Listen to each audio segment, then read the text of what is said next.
अस्पतालों में parking mafia मुकर्ररा rate से 3 गुना जायद पैसे वसूल करके मरीजों और उनके लवाहिकीन का इस्तेहसाल कर रहा है।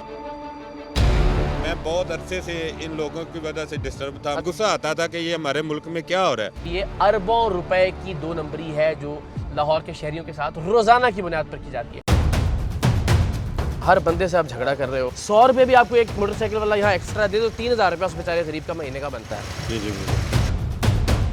हम यहाँ पे आए हैं, इन्होंने हमसे पर आवर के हिसाब से गाड़ी का चार्ज किया। 150 रुपये लिया गाड़ी का कल आए थे, घंटे के साथ चार्ज हुआ हमसे। ये अलग बदमाशी है। ये हमारा हक है, इसके बारे में अगर हम नहीं बोलेंगे तो फिर तो जहाँ 20 या 30 रुपए लिखे हुए हैं पर आपकी गाड़ी या मोटरसाइकिल का नंबर लिख दिया है ताकि वो छुप जाए। हर बार 30 लेते थे आपसे? 30 लेते हैं। तो कैसा लगा आज आपको? खुशी हुई। अभी 20 रुपए हो गए तो कैसा लग रहा है आपको? 20 नहीं, अब तो 10 काटे, मैं तो बड़ा खुश हूँ।